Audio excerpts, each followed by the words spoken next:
I feel like these companies don't actually use the laptops that they're making. The price hikes are just insane. Yeah, what's going on with that? All right, guys, we've got a really big show today. Welcome back to the podcast. And with me, I have a special guest. Basically, Seth is our lead tester. And just in case you guys are unaware, Sierra, who you see on camera, myself, obviously we're testing. We're using the laptops that we're talking about. Ethan does a bit of testing too here. But really, when we comes to like the bulk of our testing, Seth is really handling a good amount of that. And we had Seth on in a couple of videos before, I think, and you guys seem to really like hearing from him directly. In fact, I have a quote here from a comment by SkyMain37. Literally will not buy a new laptop until Seth says he is switching to it from the X9 Aura. He's referring to the ThinkPad, obviously, that you use, the 15-inch. Yeah. So with that said, I think we're going to have a fun time. We're going to go through your favorite laptops, the ones you like, the ones you haven't liked this year, and so you guys can hear from a different perspective. Normally, actually, we start with the laptops we're using. I think these two are pretty obvious. We've got the Pro here, 14-inch Pro, and the Neo. But Seth, tell me, what are the best laptops that you've tested this year, the ones that really stood out to you? So by far, the one that is just at the top for me, Josh, is the Neo, which I have right here.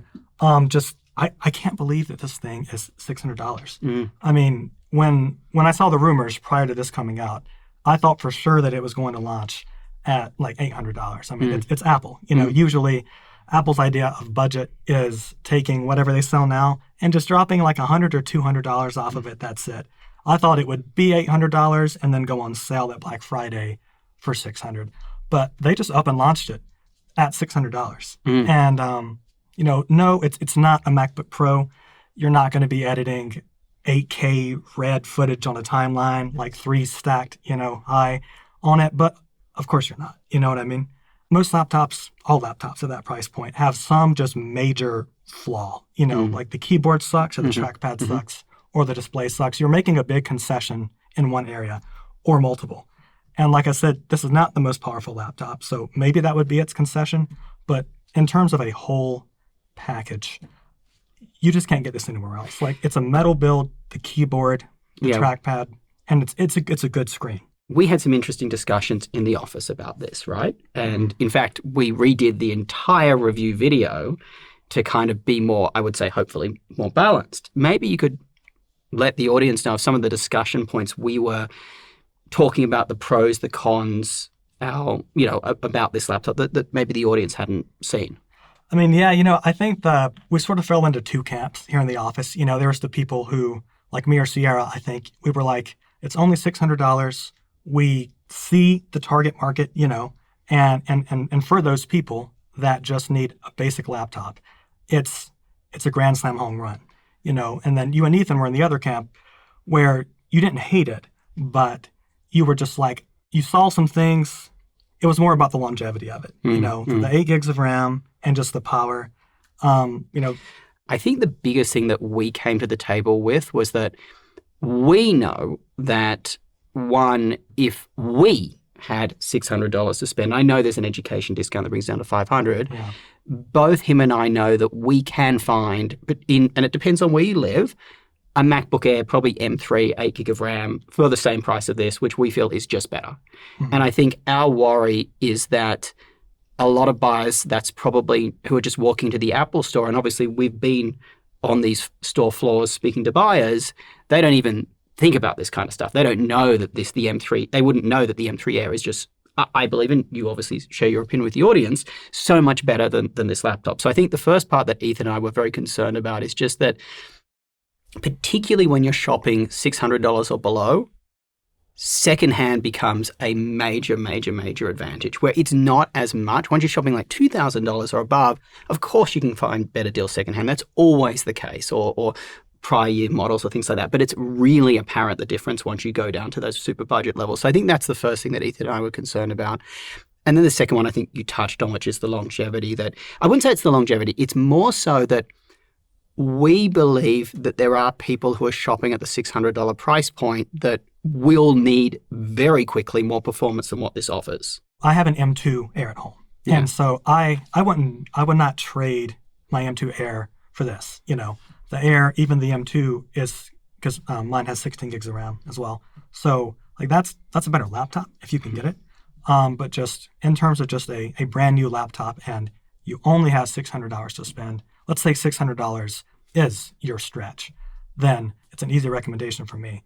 But yeah, if you can stretch your budget a little bit to maybe $750 and buy an Air on a Black Friday deal, that's what I did a year and a half ago. I got one for $750. I would recommend that over this. And I think one thing that I want to address there that some viewers point out, and I totally agree with this, is they keep saying we sometimes, not always, we compare sales prices of, say, an Air to the non-sales price of the Neo.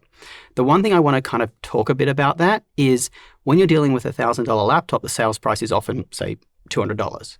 When you're dealing with a $600 laptop, the sales price is normally much less. It's probably $50 to $100. So that's something to consider as well, just when you guys are comparing these sales prices, which no doubt this will eventually go on sale.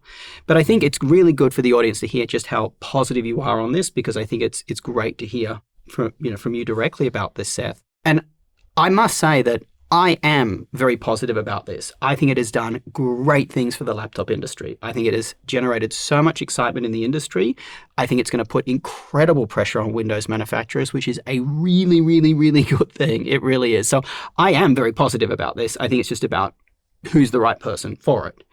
I also think that Apple is now just offering incredible value. I mean, just across their entire lineup. It's insane that Windows laptop manufacturers have just gone the prices through the roof. Oh, yeah. I mean, I saw an article the other day on Mac Rumors, I think. This might sound like a bit of a silly comparison, but basically they said you can buy an entire Apple ecosystem now for less than the price of, I think, 16-inch MacBook Pro. And so that was the Neo, it was the iPhone 17e, it was an iPad with like some accessories, all of that stuff. And I love to see value, when you can get more for your money. I'd just love to see that. Yeah. I was going to say in the kind of Macs that I use, it's for the same money, where Windows laptops are just the price hikes are just insane. Yeah, what's going on with that? I mean, just so the audience knows, we recently reviewed the Yoga Pro 9i for 2026. That's coming in. Thank gosh they now dropped it because it was out of control. It was coming in at like $3,100, where in prior years it was around $2,000. I mean, that's a 50% bump up in price. Thank gosh they've now matched the MacBook Pro 16's price. But still, I think to the point you're making, Windows used to be cheaper because they weren't as complete packaged devices. There was kind of like gaps where the MacBooks had less gaps net. Where now we're seeing Windows laptops are at least the same prices of Macs, but they still have a couple of trip ups. They have some pros, of course, but they're still, for a lot of people, they're not as complete. But why don't we jump to the next one? What is your next favorite laptop that you've tried this year, Seth? I mean, I think the locks are great. I think we used to pronounce those LOQ, but it's a lock. So thank you for the commenters on that. So yeah, the locks, I mean, they're just great laptops, and they're a relatively good value. I think they're a little bit more expensive this year. They just feel solid. In spite of it being a more budget gaming laptop, it just feels kind of tanky, not a lot of deck flex and stuff like that. The only issue that I had with last year's model was just a really cheap-feeling trackpad. It sounded really like tinny and high-pitched. I'm sure you guys know what I'm talking about. Some laptops are like that. But they fixed it with this year's model, so the trackpad just sounds more authoritative, Also, Seth, I would add that the locks were often very, very heavy, and this one is like a 15.3-inch screen, and I think it's quite a bit lighter this year. It's not massively lighter, but it's enough to be like, it doesn't feel like this tank that it used to be. Certainly not a portable one, but it's a bit better there. I also felt that the locks, they improved that screen. As I recall, one of the older locks we had that really bad ghosting issue, which isn't an issue on the new one. So that's a big advantage of it. And I think... Yeah, the screens are great. Yeah, they just made the kind of improvements that I think mattered on that device. That's it. They left what was fine, which was most everything, the same. And they just listened to feedback and just fixed those few little things they needed to. I wish we saw more of that. Yeah. So what about the next one? What is number 3 on your list that you like? We recently did the GalaxyBooks. Yeah. Really nice laptops. They're the type of laptop where it feels like Samsung did consider the whole package. That's kind of a recurring theme. I know I keep talking about the complete package, but really, they feel like a cohesive device. They look nice. The keyboard, area, the two-tone thing kind of reminds me a little bit of the MacBook Pros, so don't know if they're going for that or not, but puts you in mind of that. You get the haptic trackpad, great OLED screen, so they're nice, complete devices. But there is a catch. The keyboard is kind of terrible. Now I don't know the actual key travel on those laptops, but it feels less than the MacBooks. Mm-hmm. The MacBooks are 1 mm, which I already consider to be the absolute minimum that I'm willing to tolerate. So anything less than that, I just start getting lots of typos. And I had a lot of typos on the Samsung. So just speaking for myself, and I think you're kind of the same way, I touch type. So I don't look at the keyboard at all, ever. Mm-hmm. I'm just relying on feedback, that I'm getting from the keys. And I'm just like not getting enough feedback, I would say what I found with the Samsung, if I could just add in here, is I found what was unusual about their keyboards is the keys go down quite far below the keyboard deck, which that I found it just feels weird. It's kind of like you could touch the edge of the keyboard deck as you press down the keys, which I don't love. I think the one thing that gets me about the GalaxyBooks, because I agree with you, like if you're okay with that keyboard, they're pretty nice machines. Yeah. But I think the thing that got me, and I guess there's two things. One, in that space, it's a very, very crowded space. You're up against the MacBook Air, which is now the value option. Clearly doesn't have as good a screen as the Samsungs, but it offers tremendous value and its screen is still really good. You've got the Yoga Pro Slim 7i Ultra. You've got so many good laptops, the new HP OmniBook Ultra. There's a lot of good laptops in that space. And it's a very crowded space. And one is the competition is high, particularly that Slim 7i Ultra. That one's amazing. Mm-hmm. But then also the pricing, they raise the pricing massively afterwards.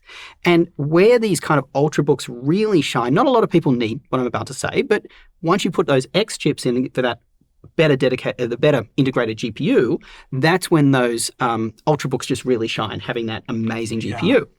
Now, again, not everyone needs this. A lot of people are not gaming on their laptop, they're not video editing, they prefer the non-X chip or the non-H chip because it's enough for them and gets the good battery life. But, once you do that on the Samsungs, the price is just insane. It's insane. They're literally, I think, almost priced themselves completely out of the market. Aren't they like $1,700 or $1,800? No, they're well above. Now prices change, guys, but when I saw them last, they're well above $2,000 now for the non-X chip. What? That is MacBook Pro territory for the M5. You get the 14-inch Pro for this, but you've got the M5 Pro chip for that price, which is it's a nice laptop. But so if it was $1,700, like you were about to say, I would agree. But at $2,200, it's rough. And that's the Pro, right? That's not the Ultra. That's the Pro, and that's the Pro. The Ultra, by the way, either comes with that better X-chip integrated GPU or a dedicated GPU. Yeah, if you're talking about the Ultra, well, that one starts at $2,900, and that one at $2,900 is only with the X-chip. That doesn't even have the dedicated GPU. So it goes up to $3,600 if you want it with an RTX 5060. $3,600 for a 5060.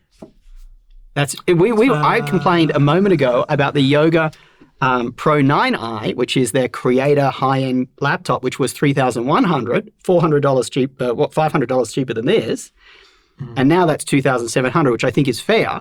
This is $3,600. It's ridiculous. I'm not a hater of the laptops at all. It's just that's a bit of a tough proposition. Yeah, I think they're just priced out of the market at this point. So why don't we move on? Okay. So your next one, which I think you actually told me about this one earlier, and I totally agree. It's like a hidden gem. Yeah, it's a little bit of, so I was surprised just how much I like the Acer Swift 16 AI. Got to get AI in there. It's that's the nicest Acer laptop that we've ever gotten through. Yeah. I mean, Acer typically does the more budget laptops, and they're great. There's a lot of good ones that we've had here, like some of their gaming laptops. The Predators we've ranked very highly, but it has a haptic trackpad. It is just slim. It has a sleek kind of premium feel and design to it. It's just nice. I couldn't believe when I saw that it was Acer that it came from. Yeah. I mean that in the best possible way, Acer. You guys are killing it. One of the things that gets me about this laptop is if you compare it to the one we just talked about, the Samsung GalaxyBook Pro 16. This one is similar thinness as that one. It feels just as well built. It has its haptic trackpad on the Acer. Its big downside is it has dreadful palm rejection issues. But then the Samsung has a better keyboard. The keyboard is worse on the Samsung. So net, these two are very similar laptops. The Acer comes with that X chip for around, and prices may have changed, so we'll throw up the price on screen, but as I recall when we reviewed it, about $1,700 with the X chip, which is that powerful integrated GPU. The Samsung, as we just showed you, these things are like almost $3,000 with that X chip or around that amount. Yeah. It's so much more expensive for a laptop that net is around the same in quality as the Acer. Mm-hmm. Yeah, like you said, the palm rejection issues, really I should just say the lack of palm rejection. Is a problem, and that would be a deal breaker for me because all the time when I was typing, I would be clicking stuff. But I think because that's a haptic trackpad, I think that can be fixed in software. So I would hope so. Maybe they already have. I've not tested it, so I don't know. But recently, but if they just release a firmware update and just fix that, then I mean, I'd recommend that laptop very easily. Oh, same. So I would really consider that Acer because I would just bring an external mouse with me and everything else about that laptop is pretty decent, you know? But yeah, so what about, give me one last choice of a laptop that you really like this year? This is a boring one, but just the M5 refresh of the MacBooks. And I mean, a lot of people said that was just a boring refresh, and it is in the sense that the only thing that changed was the inside. But my opinion, just the design of the current MacBooks, ever since the Apple Silicon era, they are just perfect the way that they are right now. I think they could just keep selling these designs for 5 more years, and I would be completely content with it. Some people are saying like, oh, it's too bulky, the Pro machines, but I think, people have a bit of a short memory. It's like, just go back only 5 or 6 years. We had the thin MacBooks, and they were terrible. I mean, the butterfly keyboard, the thermals, they just sounded like jet engines all the time. They were always hot. Those were Intel chips, so it's not apples to apples. But, and they had no ports. So Apple did a major course correction back and made them thick again, and everyone rejoiced. And so it's like, don't go back, don't go back. Like, we made it, Josh. Yeah. We made it. We're good. I agree. I think the one thing, I'm probably one of the bigger MacBook Pro users in the office, I would say. And the one thing I find is I would love it if it was just a little bit lighter. I don't mind the size as much. I think if it was just a little bit like the Yoga Pro 9i, the 16 inch is like 200 grams, I believe. We'll show it up on screen, lighter than the MacBook Pro 16, which is enough to feel just a little bit better in the backpack. I don't mind the bulk. I think it's actually still pretty competitive, to be honest. I would love to see a rounded edge, though. That would be really nice. For this job, seem to be on a plane. At least, thank gosh, I've been here for about a couple of weeks now in a row, but I seem to be on a plane a lot for this job. There's so many, events that we have to go to. And when I'm on those little plane tray tables, like my arm always it gets into the tray tables sit at this weird, awkward, height, and you feel like you're doing this. And when exactly. And when the laptop has a sharp edge, like the MacBooks do, it's just like after a while of that, you start to feel it. You don't start to feel it within an hour or so, but after a couple of hours, you're feeling it. And like there's been times I've folded up the blanket just to put it there so it's a bit nicer. So that's something I would like. But the little blanket on the laptop, so it can be nice and comfortable. Yeah, but funnily enough, Seth, I completely agree with you. I think the M5 upgrade seemed so boring, but Apple was pretty far ahead with M4 already. Panther Lake came out, which Panther Lake's X chips are kind of where M5 is. They're not as power efficient as M5, but performance-wise on the GPU and CPU, fairly comparable. But the M5 Pro and M5 Max chips are just so far ahead. And then when Windows laptops massively price hike their devices, but Apple's really didn't. And people might say, they're a little bit more expensive, but they come with more storage and stuff like that. But the Windows devices are just through the roof in pricing. It makes them just such an obvious choice now for people. Like the MacBook Air M4, the 13-inch, I never really loved that laptop before, but I really like it now. They are much easier choices now. And it's kind of funny. I'm assuming that some of the price hikes, at least over the past year, have been because of the RAM and the SSD shortages and stuff like that. What's funny is Apple's been charging shortage prices forever. I mean, it's always costed like $400 to upgrade the RAM. So now everyone else is just catching up, and Apple has just kept their prices the same. Yeah. So it looks, you know what I mean? It's just like funny. It kind of the tables turned there. So let's jump into, I want you to get angry here, Seth. What disappointed you that you tried this year that you were like? I'm not too much of an angry person. Yeah, I'll try to be as mad as I can here. Okay. But yeah, the XPSs, like I said, keyboard, not amazing. And that's putting it nicely. Josh, it's such a shame because I'm the target market for that laptop. I want just a complete, premium filling device. Mm-hmm. The complete package. I've said that like a million times now. Somebody should make a drinking game out of that in this episode. So that's the XPS. Mm-hmm. And they finally brought back the function number row, like the physical function keys. Oh, boy, do I know. And so, but then they made the keyboard worse. I'm pretty sure, and maybe we could spot check this, the keyboard on the 2024 models had 1 millimeter of travel. And then now we're down to 0.8. 0.8, yeah. And then coupled with that is what Dell calls a zero lattice keyboard. So in other words, the keys just all butt up right next to each other. Mm. There's no physical space between the keys. Mm-hmm. And Josh, I can't type. I just make typos. On these laptops, I'll try to pull up like Monkey Type or Type Eraser, and I'll try to see how fast I can get or whatever. Mm-hmm. And I'm making a typo like every 5 words, and I can't do it. Yeah, I got to back up Seth on this one, and I mentioned this in the video. The first day I was using the XPS's keyboard, I'm like, I'm having a couple of typing errors, and you don't notice, you just keep deleting. But then I was like, hang on a second, I'm making typing errors every sentence, and it's like twice per sentence.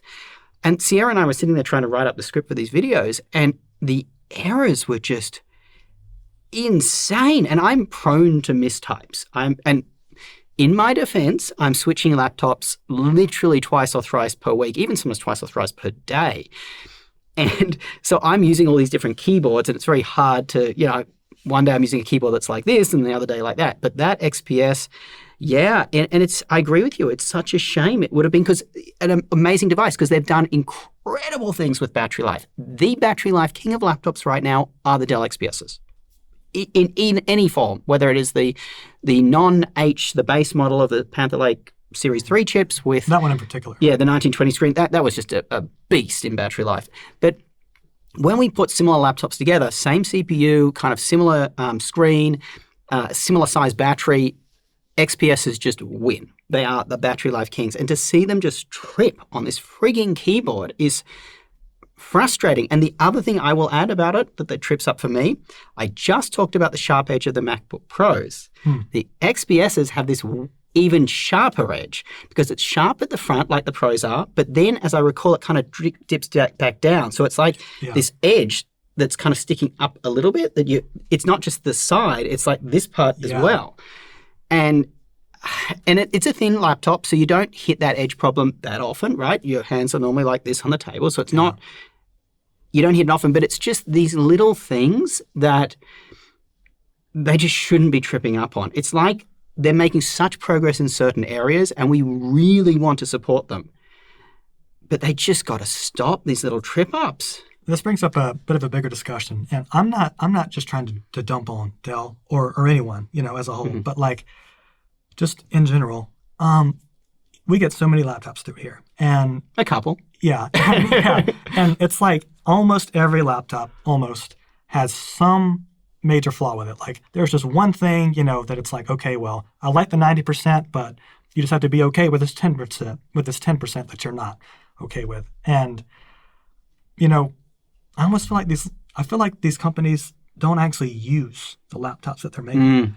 I mean, it kind of just feels like they're made in a lab, you know what I mean? But not actually used. I spot so many of these issues that we run into. I think to myself that during the QA part of the process that if the team was just carrying these home and just actually using them at home with their day-to-day stuff or whatever at home, like surely this stuff would show up. So I don't know, just sometimes it feels like they're just, made in a lab and built to sell as opposed to really being used. And I don't mean to sound ugly saying that. I'm just saying that some of these things that we run into are so obvious right from the beginning that I'm just like, how? I think this would be caught if this was used in real world at home. Perfect example would be the Yoga Pro 7990 that we've just reviewed. That battery life thing that it has like 6 hours or something of battery life if you just unplug it. That's all. Well, actually, if you don't run ProCenter, probably like 7. But if you restart into iGPU only mode, it has like 10, which is what you would expect for a laptop like that. Yeah. But that kind of increase in battery life, which is, just shy of 50% increase in battery life by doing a certain thing, they should so obviously, if they were using it themselves and really new laptops, they should so obviously have a button in their software just to say, run in iGPU mode. Or it should automatically detect, is there a game running or something, a piece of software that needs the GPU, if not run in iGPU mode. And this might be, in all fairness to Lenovo, this might be more of an NVIDIA thing. It might be more of a Windows thing. There's a bunch of players here. But I think all of what we're saying speaks to the importance of this laptop, where I think, if I'm correct here, Seth, one of the reasons you like this one laptop so much is that this feels like someone's actually used it. Where they've sacrificed is a place which is performance that you feel, and I would agree with you, a lot of people who are buying this don't really need that kind of performance, so the sacrifice makes sense. The gotcha about this laptop makes sense for the audience. Yes. And also, like the Mac model that we're seeing is, when I'm talking about the Apple model, where they own the operating system, they own all the hardware, they own the chassis, everything. That model seems to be really working right now. And I've got a video I'm working on, which is like a huge rant about Windows laptops, where if you're going to break apart the laptop into a company for the operating system, a company for the chassis, a company for the CPU, and a company for the GPU, being NVIDIA, Intel, or AMD, or whatever, Qualcomm, you guys get the point. Every one of those companies needs to add incredible value to warrant them taking a profit margin. But what we're seeing right now is the too many cooks in the kitchen. We're seeing issues where things just not working well together, particularly when we tested the 50 series launch last year with NVIDIA. Disaster. There was driver updates every week. Things just weren't working that were really weird. That Windows model is being completely outclassed now by the Apple model. Yeah. I mean, when you own the full stack, which Apple does, especially now more than ever with Apple Silicon, and even some of their wireless chips, I think the Wi-Fi chips, they make those now. You just have a lot more flexibility, and because you're just paying for what it costs to make it, and then that's it. You build your profit into the actual laptop. Absolutely. You're not sharing your profit with someone else. Yeah. And if everyone wants a 40% profit margin, which I know a lot of manufacturers are nowhere near that, you're sharing that margin with, it just doesn't, either the price is going way up, which is what we're seeing right now, or we're seeing people just cut their costs and diminish what they're offering. We're seeing Microsoft trying to shove stuff down our throats that nobody wants in an effort to show they add value, being obviously Copilot, shoving the Edge browser down people's throats who may not want it. Anyway, we're going off for a bit of a rant, so let's save it for another video, but give me one last laptop that's kind of poked you this year. I was disappointed with the Dells, but really this is the one that hurts. And I hate to say this, I hate it. This is going to hurt me. The Legion gaming laptops this year are a noticeable step down in quality compared to last year's, and it's a shame, Josh, because the Legions last year were some of my favorite laptops in the office. I wasn't even a Legion guy before I started working here, and I fell in love with those machines. They look stylish, but they just feel like they are built like tanks. What it puts me in mind of is they kind of have a little bit of that ThinkPad DNA in them. They just feel like tanks, no deck flex or anything like that. And the performance is great. And at least last year, I'm not sure about this year, the cheaper ones were priced well. But this year, they have just made them cheaper. And I noticed it from the time that I took it out of the box. The actual materials feel a little bit cheaper. They just feel thinner. The bottom side, I don't remember if it was plastic before, but it feels like absolutely. And this is, just to be clear, we've seen this in the Legion 7A, we've seen it in the Legion 5s. It's across the range. And I think what we've experienced so far is last year, the Legion 7i was premium. It was fantastic. It's a great laptop. Yeah, right, fantastic. There. And it was one of our highest recommended laptops. And it made the Yoga Pro 9i, which was, so this is obviously their thin and light gaming laptop. The Yoga Pro 9i is their kind of portable creator laptop.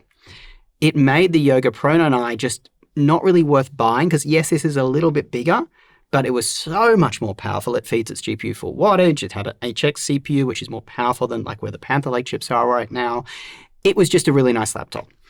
And then, so the Yoga Pro 9i was hard to recommend. But this year, what's happened is the Pro 9i's got better, absolutely, in ways that do matter. The Legions are a little less quality. And then at the bottom end, the lock has got better. So the Legions are now really squeezed. And we're at a point where, honestly, given that the GPU hasn't changed generation to generation, the Legion 5i from 2025 last year is probably the best buy of all of them, because the price has gone up on the new models. They haven't gone up on the old models. The GPU hasn't changed. It was full wattage before. It's full wattage now.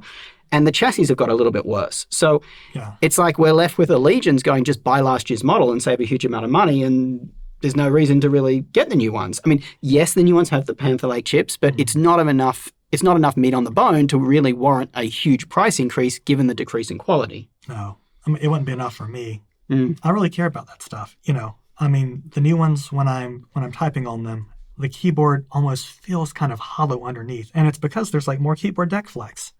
And there wasn't before; they were rigid. No, they were. I felt like, don't try this at home. I felt like I could just drop last year's model right there on the floor, and it would just crack the floor and not the laptop. And I do want to address something. Someone said in one of our comments, like, why are we always so pro Lenovo? We are reviewing all laptop brands, of course. And I would push back on that and say, like HP, I've always said, has done great for value for money. Like last year, I think the best value gaming laptop of the year was the HP Omen Max 16 with the RTX 5080, which was going at Black Friday for around $1,600, $1,700. I mean, you try find an RTX 5080 laptop for that kind of price with the quality of that. That was the value king of the year. That was the best deal of the entire year.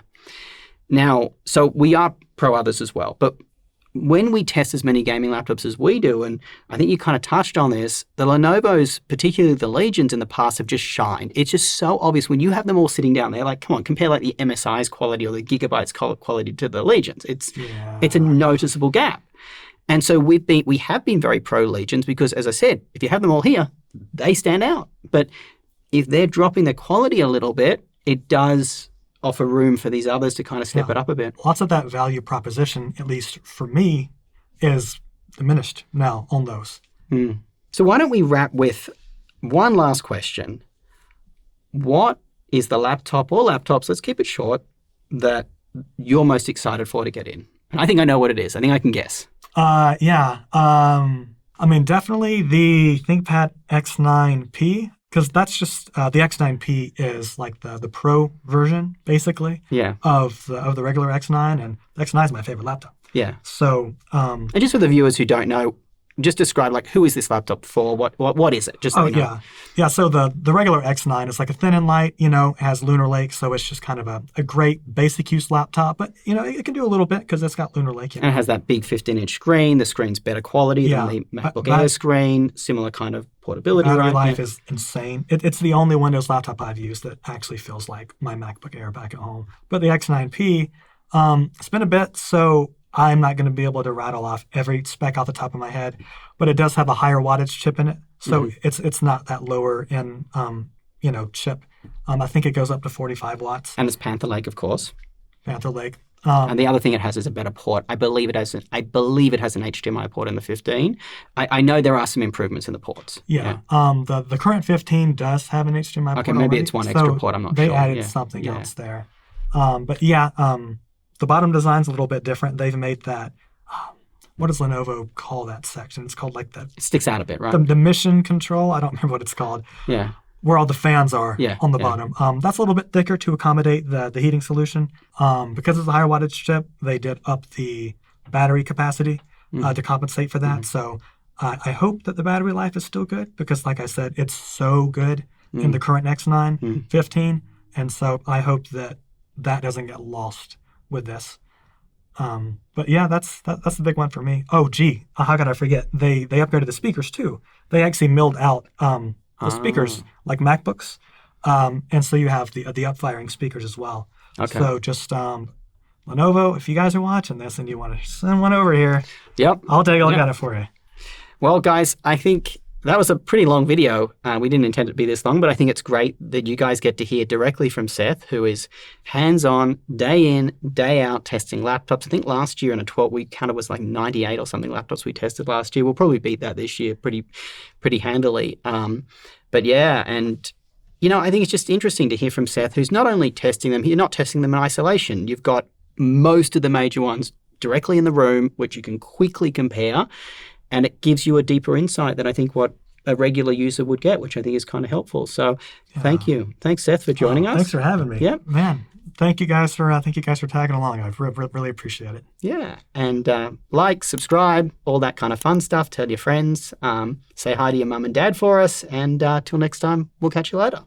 See you guys.